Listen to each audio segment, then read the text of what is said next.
내가 이미 얻었다 함도 아니요 온전히 이루었다 함도 아니라 오직 내가 그리스도 예수께 잡힌 바 된 그것을 잡으려고 달려가노라. 형제들아, 나는 아직 내가 잡은 줄로 여기지 아니하고 오직 한 일, 즉 뒤에 있는 것은 잊어버리고 앞에 있는 것을 잡으려고 표대를 향하여 그리스도 예수 안에서 하나님이 위에서 부르신 부름의 상을 위하여 달려가노라. 그러므로 누구든지 우리 온전히 이룬 자들은 이렇게 생각할지니 만일 어떤 일에 너희가 달리 생각하면 하나님이 이것도 너희에게 나타내시리라. 오직 우리가 어디까지 이르렀든지 그대로 행할 것이라. 아멘.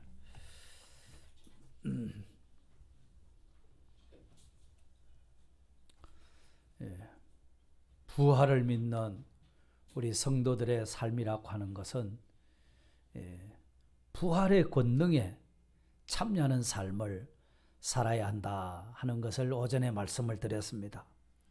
그래서 바울 사도께서는 예수 그리스도 그분과 부활의 권능이 어떠한 것인가 이거를 알고 이 부활의 권능에 동참하기를 그렇게 갈망하였던 사람입니다. 그래서 어떻게 하든지 예수 그리스도께서 죽은 자 가운데서 부활하신 그 부활에 자기도 이르기를 소원을 했던 겁니다. 그의 노력은 부활의 권능에 참여하기 위한 그런 노력이었습니다. 그래서 그는 날마다 죽노라. 내가 그리스도와 함께 십자가에 못 박혔다. 오호라 나는 공고한 사람이로다. 이 사망의 몸에서 누가 나를 건져내라 하면서 예수 그리스도로 말미암아 이깁니다. 예수 그리스도로 말미암아 나는 하나님께 감사한다 그랬습니다. 예수 그리스도를 생각함으로 말미암아 이 부활의 권능, 그러니까 죄의 사람은 죽고 의의 사람으로 사는, 옛 사람은 죽고 새 사람으로 사는 그 일을 할 수 있었다고 그렇게 고백을 하였던 것입니다. 과연 그는 부활의 권능에 참여한 사람이었습니다. 그렇기 때문에 이 부활의 권능에 참여하기 위해서는 바울의 또 다른 삶을 하나 보여줍니다. 그것이 뭔가 하니까 아무렇게나 내가 살 수가 없다. 부활의 권능에 참여하기 위해서는 분명한 표대, 분명한 목표를 가지고 나는 달려간다. 이렇게 지금 말씀합니다.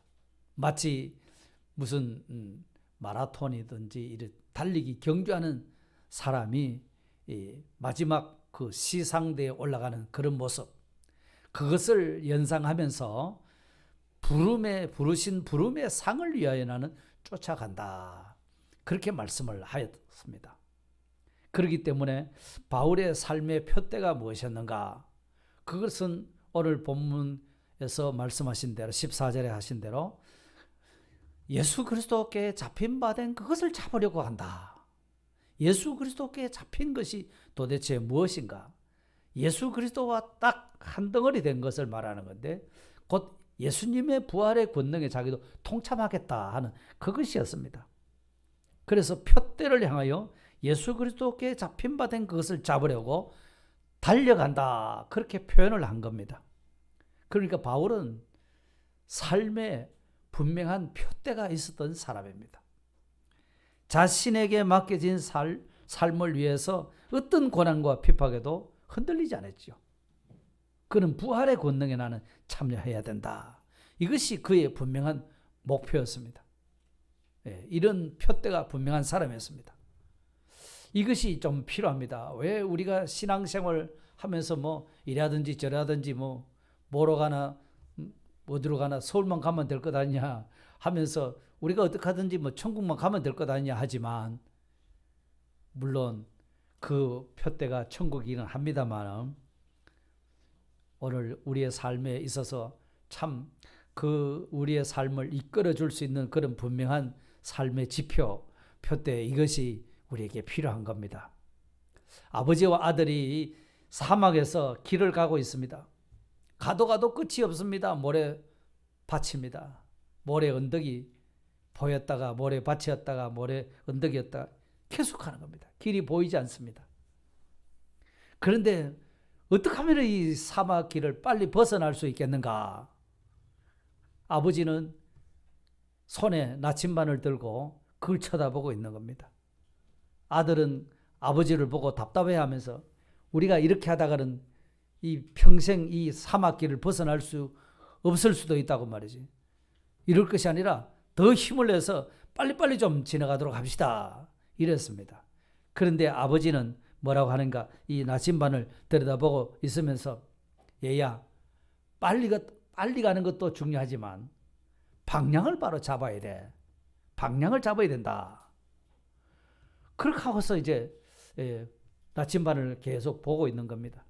얘야, 이쪽이다, 이쪽. 그러니까 지금까지 가던 길하고는 방향이 다르다는 것입니다. 그러니까 지금 우리가 지금 다른 길로 가고 있는 거야. 방향을 바로 잡아야 되는 거야. 그렇게 해서 몇 날 며칠 후에 그 목적지로 갈 수가 있었다는 겁니다. 그래서 도착해서는 아버지가 아들한테 말을 했습니다. 얘야, 시간이라고 하는 것이 그렇게 중요하지 않단다. 중요한 것은 방향이다. 중요한 것은 방향이다. 하마터면 우리가 그 사막에서 영원토록 헤맬 뻔했다야. 계속해서 헤매다가 그칠 생각을 하면 아찔하지 않느냐? 하면서 자, 이걸 나한테 선물로 줄 테니까 너도 이제 이 나침반을 보고 방향을 똑바로 잡고 가. 그렇게 하고서 아들한테 나침반을 넘겨주었다는 것입니다. 그렇습니다. 우리 인생도 마찬가지입니다. 하나님은 우리가 바른 목표를 가지고 올바른 방향으로 가기를 소원하고 계시는 겁니다. 그러니까 목표가 없고 꿈이 없는 사람은 실패를 자주 하겠죠. 어떤 조사 결과에 의하면 사람들 중에 기껏 3%만 목표와 계획을 설정해서 그걸 실천에 옮긴다고 합니다. 그리고 10%는 목표와 계획은 바로 세웠는데 그것이 머리에만 있고 실천하지 못했다 하는 겁니다. 그리고 나머지 87% 정도는 분명한 목적과 계획 없이 그냥 인생을 그럭저럭 살아간다는 겁니다. 여러분, 목표가 없이 사는 사람은 어떨 것 같습니까? 이 길로 조금 가다가 저쪽 길이 더 좋아 보이네 하면 그 길로 또 바꿔서 가겠죠. 또 바꿔서 갔는데 또 저쪽 길이 더 좋아 보이면 또 가던 길을 포기하고 또 새로운 길로 가겠습니다. 새로운 길이 나타날 때마다 새로운 사람들이 등장하게 되겠습니다. 방향도 달라집니다. 목표도 달라집니다. 그러니까 이리 갔다가 저리 갔다가 왔다 갔다 하는데 좋은 시간 다 보내는 겁니다. 열심히 뛴다고 뛰기는 했는데 무엇을 했는지, 무엇을 이루었는지 모르는 인생을 살 수밖에 없습니다. 요즘은 권투 경기하는 것이 이 프로그램에 나오는지 잘 모르겠습니다만 무슨 유선 방송에 그래 나오는 거 있습니까? 전에는 권투 경기를 잘 보는데요. 선수가 경기하다가 한 선수가 펀치를 많이 맞아가서 그만 그렇게 상태입니다. 그런데 그렇게 상태에서 이 선수가 펀치를 날리는 것은 정확한 방향이 아닙니다. 그냥 상대를 보고 그냥 날리는 겁니다. 그러니까 정확하게 맞추지도 못하고 또 맞아봐야 또 이 타격을 주지를 못하는 저리 흔들 그러다가 자기 스스로 쓰러지는 겁니다. 그러면 KO패 당하는 거지 않습니까? 정확한 목표를 세우면 우리의 삶은 단순해지는 겁니다. 자신이 세운 목표에 도움이 되는 것만 하고 도움이 안 되는 건 안 하지 않습니까? 그러다 보면 잡다한 일에 시간을 낭비하지 않게 되거든요. 유행 따라 바뀌는 것에 투자하지를 또 않게 되겠죠. 자기 목표한 것에 딱 맞는 것만 집중하게 됩니다. 사람들이 이렇게 평가하거나 저렇게 평가하는 것을 그렇게 신경 쓰지 않습니다. 사람 눈치 보는 일에도 연연하지 않을 수 있습니다. 목표를 세우고 산다는 것이 그만큼 중요하고 그만큼 자기 목표에 집중할 수가 있게 되는 겁니다. 그러면 목표가 분명한 사람이 현재의 삶은 어떻게 살게 될 것인가? 그것은 현재 자신의 삶에 만족하지 않고 목표를 해서 계속 달려가는 겁니다. 계속 달려갑니다. 12절에 오늘 본문 보십시오. 내가 이미 얻었다 함도 아니요 온전히 이루었다 함도 아니라 했습니다. 바울이 뭐라 했습니까? 다 이뤘다고 했습니까? 아직 아니라 그랬죠. 그러니까 이 다른 사람은 몰라도 사도 바울 같은 정도가 되면 이 정도 했으면 나도 만족한다. 이럴 수 있는 그런 사람입니다. 남들보다 독특하게 열심히 신앙생활을 했지 않습니까? 그런데 본인은 생각하기를 나는 아직 멀었다. 그런 생각을 하고 있습니다.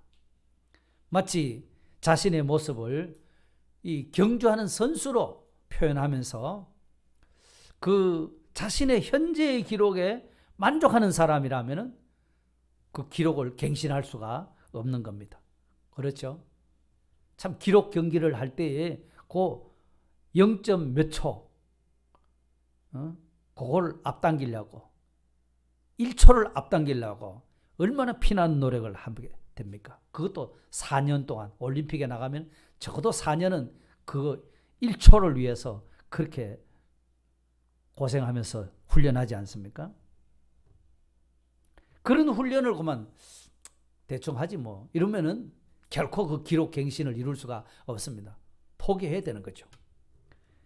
이 우리나라 황영조 선수가 또 마라톤 금메달을 딴 사람 아닙니까? 이제 그분이 나중에 고백하는 것을 들어보니까 연습할 때마다 마치 지옥 훈련이라는 겁니다. 그래서 마라톤 뛰는데 자동차가 지나가면 저 자동차 밑에 내가 툭 끼들어서 죽어버렸으면 좋겠다. 그런 생각이 수도 없이 일어난다는 겁니다. 그러면 감독이 코치하고 와가지고 하는 말이 경상도 사람이 야 영조야 네 보이나? 니는 안 보이도 나는 보인대. 뭐가 보인단 말입니까? 네가 저 마지막 주자로 골라인 들어와서 1등하고 이게 시상대 올라가는 그 모습이 나는 보인단 말이야. 니는 안 보이나? 난 그거 보인다. 그러니까 조금만 힘내. 자, 이렇게 하는 그 코치와 감독의 말이 있었기 때문에 그 지옥 훈련을 견딜 수가 있었다는 겁니다. 야, 내가 조금만 힘내면 금메달을 내가 목에 건다. 이제 그거였거든요. 그러니까 그런 그 표태가 있었기 때문에 현재에 그만큼 열심히 뛰고 한 거 그것으로 만족하지 않았다는 겁니다. 현재에 만족해버리면 그때부터 문제가 생기는 거잖아요. 우리의 삶의 전 방향에 다 그런 현상이 일어나지 않습니까? 신앙생활도 그렇습니다. 내가 보다 성숙한 신앙의 사람으로 서야 되겠다. 바울처럼 내가 부활의 권능에 어찌하든지 내가 참여해야 되겠다 하는 그 정신이었습니다. 그러니까 현재에 만족할 수가 없었던 거죠. 나는 아직도 멀었다. 이 생각을 하고 열심히 전진했던 겁니다. 열심히 달려갔다는 겁니다. 조금이라도 그런 믿음의 진전이 없으면은 자기는 뭔가 또 착각하고 있을 수 있습니다. 내가 내 믿음 창고에는 내 믿음이 이만큼 쌓여 있다. 이런 착각을 할 수가 있겠죠. 그런데 실상은 아니라는 겁니다. 안 뛰면은 노력하지 않으면 벌써 나 신앙은 지금 다 잃어버렸다는 그런 의미입니다. 그러니까 믿음이 앞으로 한 걸음도 나가지 못하면서 하나님의 능력의 손길이 나를 잡아줄 거다 이렇게만 생각하고 있으면 속는다 이 말입니다. 그러니까 이만하면 됐다. 현재에 만족하지 않는 겁니다. 계속해서 목표를 향해서 달려가는 겁니다. 계속해서 이렇게 달려가는 사람은 뒤에 있는 것에 대해서 또 뒤돌아보지를 않습니다. 뒤에 있는 것을 잊어버려야 되는 겁니다. 오늘 본문에서도 그랬습니다. 오직 한 일, 즉 뒤에 있는 것은 잊어버리고 앞에 있는 것을 잡으려고 13절에 그렇게 말했죠. 경주하는 사람이 보자 내 뒤에 따라온 사람이 어느 정도 따라오노? 이거 돌아보고 있으면 안 되는 거지 않습니까? 초대교회 그 기독교 교부 크리소스톰은 달리는 자는 관중이 무슨 짓을 하든 그들을 돌아보면 안 된다. 오직 표대만을 향하여 달리한다. 이런 말을 했습니다. 그렇죠. 관중들이 어떻게 환호를 하고 어떻게 이야기를 하고 그게 관심을 기울일 필요는 없는 거잖아요. 평가는 나중에 하게 될 것이니까 자동으로 하게 될 거니까요. 경기 중에는 그저 관중들의 반응에 너무 지나치면 안 되겠죠. 물론 뭐 관중들이 응원해 주니까 또 용기를 내서 더 열심히 달릴 수는 있습니다만 그게 너무 치중할 필요는 없다는 것이죠. 훌륭한 선수는 그저 목표 한 가지 일에만 전념을 하고 달려가는 것입니다. 운동선수들이 내가 옛날에는 이 정도로 했는데 이 정도로 내가 노력하고 이 정도 훈련해서 내가 이렇게 메달 따고 뭐 이런 것을 자꾸 생각하고 있으면 안 된다는 거죠. 지난날의 성공에 사로잡히면 그만 자만하게 되잖아요. 우리 신앙도 똑같습니다. 과거에 내가 어떻게 충성을 하고 어떻게 내가 설교도 했고 어떻게 내가 교사도 했고 어떻게 내가 봉사하고 이제 그거 생각할 필요가 없습니다. 그거 생각하면 앞으로 전진을 할 수가 없겠죠. 그렇기 때문에 지난날의 성공에 사로잡히면 자만하게 되겠죠. 오늘뿐이다 이 생각을 가지고 자꾸 우리는 나가야 되는 겁니다. 신앙생활도 과거에 잘못하고 실수한 거 있으면 그거 회개하고 잊어버려야 됩니다. 하나님은 우리가 잘못했습니다 하고 용서해 주셨으면 그걸 다시 뭐도 하지 않는다고 그랬죠. 기억하지도 않는다 그렇게 말씀하셨습니다. 하나님은 기억하지도 않으신데 나는 자꾸 그걸 기억하고 거기에 붙잡혀 있으면 앞으로 나갈 수가 없지 않습니까? 솔직히 우리의 과거도 예수 믿기 전부터 과거를 생각해 보면 어떻습니까? 예수님도요 가늠하다 잡힌 여인을 두고서 사람들이 돌로 쳐야 됩니다. 예수 양반은 어떻게 하랍니까? 하고서 막 소리치고 그랬죠. 예수님이 너희 중에 죄 없는 자가 돌로 쳐라. 그러니까 슬금슬금 돌 들었다가 놓고 뒤로 물러가 버렸어요. 그런데 예수님은 그 가늠하다 잡힌 여인에게 대해서 네가 왜 그렇게 했느냐 그렇게 하지 않았었어요. 다시는 죄를 범치 말아라 하고서 돌려보냈습니다. 네가 그러니까 사람들이 저런 거 아니야. 내가 왜 그렇게 했어? 그 말 안 하셨습니다. 딱 용서하시고는 다시는 요한복음 8장 11절에 가서 다시는 죄를 범하지 말아라. 그렇게 말씀해 주셨습니다. 바울 사도도 마찬가지입니다. 과거를 논한다고 하면 무슨 자격으로 하나님의 일을 하겠습니까? 바울 사도라는 사람도 말이죠. 그렇죠. 자기는 옛날에 회방자요, 피박자, 폭행자라고 했습니다. 그런 과거가 다 지나가 버렸다는 겁니다.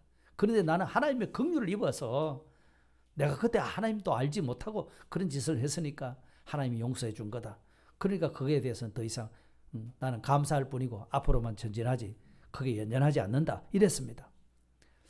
이스라엘 백성들이 애굽에 종살이 하다가 해방받아 나왔을 때에 이런저런 어려움이 많고 하니까 그때가 좋았는데 애굽에서 고기 까마 옆에서 고기 삶아 먹고 그런데 광야에 나오니까 고기도 안 먹고 마늘도 못 먹고 파도 못 먹고 그러니 우리가 힘이 없다 이딴 소리를 하고 우리는 애굽으로 돌아가는 게 좋겠다. 애굽으로 돌아가자. 그 말 하다가 결국은 가나안 땅에 들어가지도 못하고 애굽에 돌아가지도 못하고 광야에서 쓰러지고 말았던 것이지 않습니까? 롯의 처도 뒤돌아보지 말라고 했는데 소돔 고모라 성이 멸망할 때 뒤돌아봄으로 말미암아 유황 불비에 맞아서 소금 기둥이 됐다고 말합니다. 성경이 그렇게 증거하고 있죠. 이제는 과거에 더 이상 미련을 두지 말아야 됩니다. 잘했던 것이든지 잘했으면 더 잘하려고 해야 될 것이고요. 과거에 잘못했던 것에 막혀 있어가지고 마귀는 항상 그걸 붙잡고 우리가 앞으로 나가지 못하도록 자꾸 사로잡고 있는 것이죠. 여기에 매일 필요가 없다는 겁니다. 현재에 만족하지 말고 앞으로 달려갈 것을 우리가 힘을 써야 합니다. 자, 그렇게 해서 계속 달려가면 최종 목표가 뭐냐? 물론 부활의 권능에 참여하는 것입니다. 부활의 권능에만 참여하는 것인가? 그 부활의 권능이 그냥 권능으로 영광으로 끝나는 것인가? 그렇지 않고 14절에 보시면은 그리스도 예수 안에서 하나님이 위에서 부르신 부름의 상을 위하여 달려가노라. 여기 부름의 상이라고 말씀하셨습니다. 신약의 서신서는 거의 다 사도 바울이 썼죠. 그때마다 예수 그리스도를 통해서 자신을 사도로 부르셨다. 그런 고백을 계속하고 있습니다.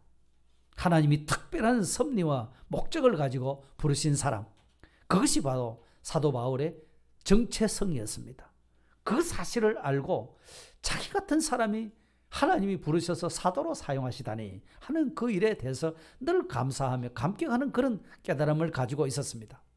자, 그랬는데 그도 사실은 과거에는 뭐 예수님을 그렇게 따랐던 사람은 아니죠. 오히려 예수님을 반대했던 사람이거든요.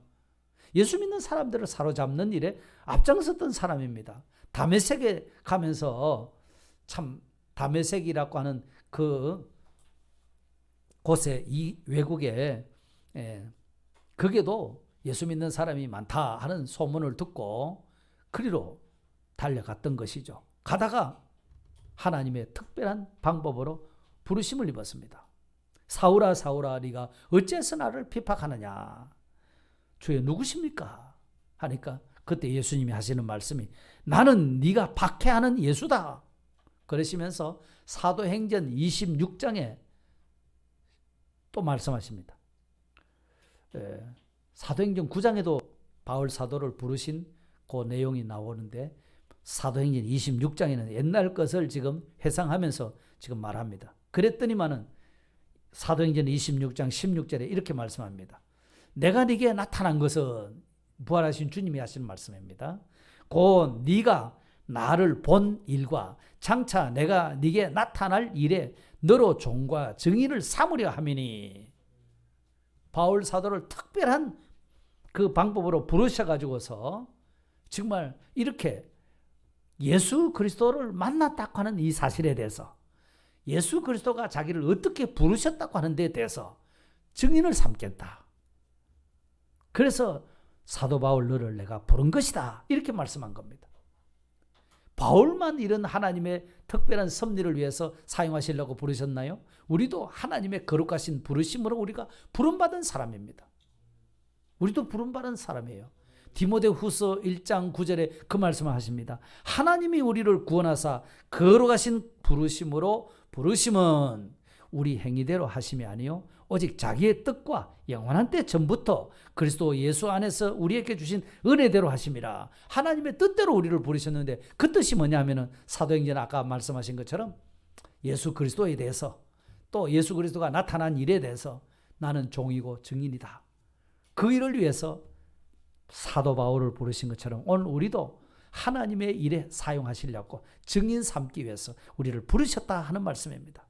그래서 나는 거룩하신 부르심으로 부름받은 거룩한 존재라고 하는 거, 이걸 우리가 늘 잊지 말고 살아야 되는 겁니다. 그러면 내가 어떻게 살아야 될 것인가? 부르심에 합당한 삶을 살아야지. 하나님이 나를 부르신 데는 이렇게 예수 그리스도의 증인으로 삼으려고 나를 불러놨는데 나는 예수님하고 딴판으로 살아버리면 부르심에 합당하지 않지 않겠습니까? 바울 사도는 예수 그리스도의 죽으심이 왜 죽으셨는지, 예수 그리스도가 부활하신 것은 왜 부활하셨는지 거기에 대해서 자꾸 생각하고 나도 예수 그리스도의 죽으심 같은 죽음을 죽고 부활하심 같이 부활해서 살겠노라고 부활의 권능에 나도 참여해야지. 야, 이런 열망을 가졌던 거거든요. 그러니까 자기는 분명한 이제 목표가 세워진 겁니다. 나 예수 그리스도가 나의 표대다. 아, 예수 그리스도가 어떻게 죽으셨고 예수 그리스도가 어떻게 부활하셨는지 나도 그런 죽음과 나도 그런 부활을 이루어야 되겠다. 그것이 오늘 오전에 설교한 내용이고요. 그렇게 하기 위해서는 나는 계속해서 달려갈 뿐이다. 이겁니다. 그러면 반드시 부름의 상이 있다. 이렇게 한 겁니다. 그래서 바울 사도께서 이제 순교하기 바로 직전에 쓴 성경이 디모데 후서거든요. 그때 순교 직전에 한 말씀이 있습니다.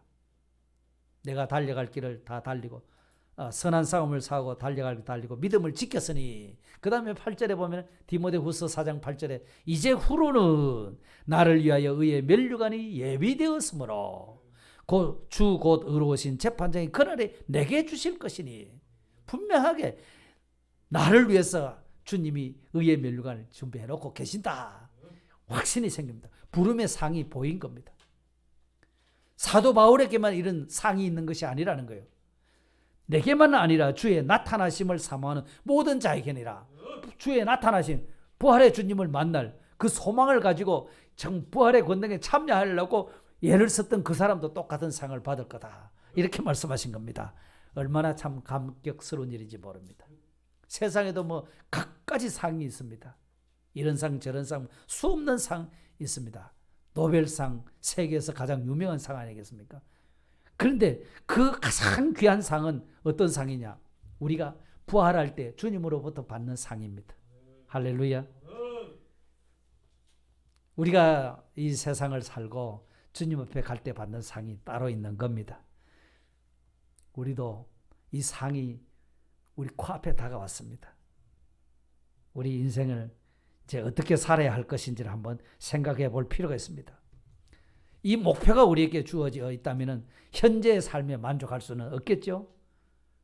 뒤에 있는 것은 자꾸 생각할 필요 없이 그걸 잊어버리고 앞으로만 자꾸 달려가게 될 겁니다. 목표를 향해서만 달려갈 것입니다. 나침반이 방향을 딱 가르쳐 주듯이 가야 할 곳 모르면 또 방황하게 되겠죠. 그러나 우리에게는 분명한 삶의 표대가 있는 겁니다. 그래서 언제든지 우리의 마음이 생각, 그것은 사람들이 생각하는 그 생각이 아닙니다. 사람들이 이렇게 살아야지 저렇게 살아야지 그 생각이 아닙니다. 하나님이 지시하신 곳으로 우리는 갈 수밖에 없는 사람입니다. 왜냐하면 원대하게 보면 이리 가도 저리 가도 결국은 하나님이 원하는 대로 갑니다. 우리 예수 믿는 사람은 천국 다 가게 되어 있습니다. 우리가 어떤 뜻을 펴도 어떤 생각을 해도 때로는 내가 주님 기쁘신 대로 살지를 못하고 내 생각대로 내 마음대로 내가 원하는 대로 막 이렇게 저렇게 살았습니다. 자, 그렇게 해도 결국은 하나님이 원하시는 자리로 우리는 가게 되어 있습니다. 믿습니까? 그러면 아무렇게 살아도 되겠구만요. 그런데 상은 다릅니다. 우리에게 주어지는 상은 다릅니다. 어떤 사람은 목적지까지 가는데 이리 가고 저리 가고 둘러서 저리 이렇게 가는 사람도 있고 어떤 사람은 그야말로 거의 일직선으로 쭉 가는 사람도 있습니다. 그러면 일직선으로 가는 사람하고 둘러서 가는 사람하고 차이가 뭐가 있을 것 같습니까? 그걸 어떤 사람은 연필 한 자루로 비유했어요. 연필 한 자루는 심이 딱 이렇게 정해져 있습니다. 그걸 가지고 글을 쓸 수도 있고 그림을 그릴 수도 있고 별의별 것을 다 이렇게 연필로 이렇게 합니다. 그런데 그 연필을 쓰다 보니까 어떤 사람은 벌써 몽땅 연필이 되고 다 써버렸다. 또 어떤 사람은 그 연필을 가지고 온갖 것을 다 합니다. 하고 싶은 글을 쓰기도 하고 그림을 그리기도 하고 편지도 쓰고 참 필요한 걸 다 했습니다. 근데 아까 그 사람은 이 연필을 가지고 온갖 낙서하고 엄한 데 다 그리다 보니까 이 정한 연필심이 다 따라버렸어요.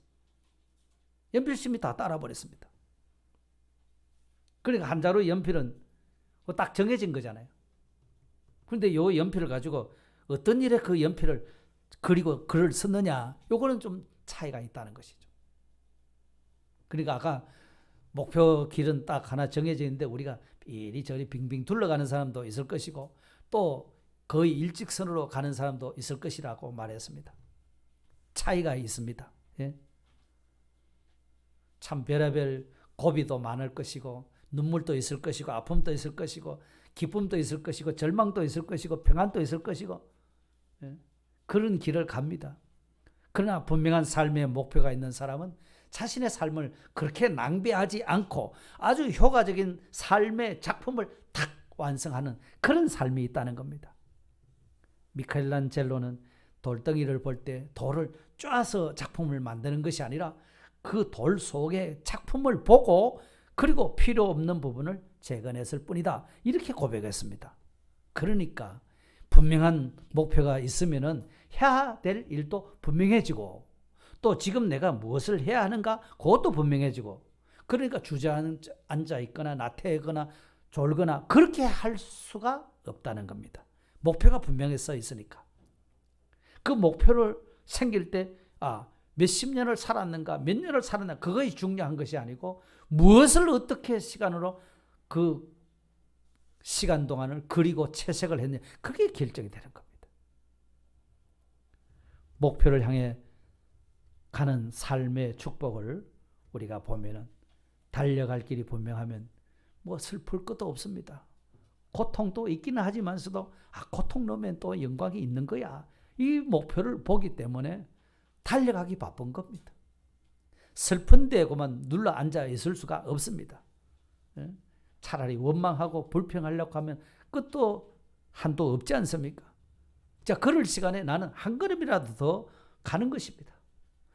힘든 거는 그 일이 힘든 것이 아니라 해야 할 일을 하지 않고 있기 때문에 힘든 거거든요. 성도가 성도의 자리에 있으면 결코 힘들지 않습니다. 그러나 성도가 있어야 할 자리에 있지 않고 벗어나니까 힘들고 어려운 것이죠. 믿음의 백성들은 하나님의 품 안에 있으면 힘들지 않습니다. 하나님이 다 해주시니까요. 그런데 내가 왜 이렇게 힘들까 생각하면 내가 하나님의 품에서 내가 벗어난 것이 아닌가. 지금 정확한 길을 가지 않고 내가 엉뚱한 길로 지금 가고 있는 것이 아닌가. 그러니까 힘든 거구나. 이걸 깨달으면 되는 겁니다. 그것을 깨닫고 다시 주님의 품 안으로 들어가면은 시간이 걸려도 주님은 바르게 가도록 자꾸 가르쳐 주고 계시니까 허송하지 않을 수가 있게 되는 겁니다.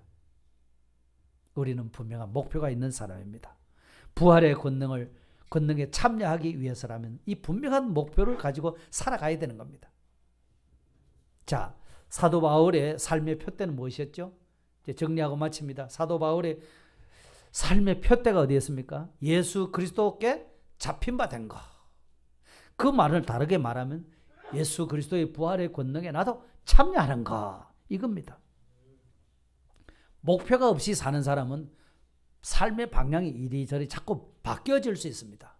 그러면 세월을 허송하게 되고 또 이루어야 될 일을 못 이루고 시간을 낭비할 수 있겠습니다. 그러나 목표가 분명한 사람은 자기 현재의 삶을 어떻게 살아가는가? 어떻게 산다고 그랬죠? 현재의 삶에 만족하지 않고 계속 목표를 향해서 달려가게 된다고 말씀했습니다. 내가 믿음 생활도 마찬가지로 내가 보다 더 성숙한 믿음의 사람으로 살아내야 되겠다. 더 부활의 권능에 참여하는 삶을 살아야 되겠다. 그러려고 하니까 현재의 삶에는 만족할 수가 없는 겁니다. 나는 아직도 멀었다. 이 생각을 하고 달려가는 겁니다. 그리고 뒤에 있는 것에 사로잡히지 않습니다. 내가 과거에 이렇게 잘했는데 잘했다 하면 앞으로 또 못 나가는 것이죠. 또 과거에 잘못했는데 그것도 사로잡히면 앞으로 나아갈 수가 없습니다. 잘했다고 하는 것에 사로잡히면 교만해져서 못 나가고 잘못했다고 하는 것에 사로잡히면 또 마귀가 일절 앞으로 전진 못하도록 가둬버리니까 그러면 또 안 되는 것입니다. 그래서 우리는 현재의 삶에 만족하지 말고 뒤돌아보지도 말고 앞에 있는 표대만 향해서 달려가는데 달려가면은 표대, 예수 그리스도께 잡힌 표대, 예수 그리스도의 부활의 권능에 내가 참여하는 거, 요걸 참여하는 달리기를 잘하면 마지막에는 부름의 상을 주시겠다. 이렇게 말씀하셨습니다. 부름의 상을 주시겠다.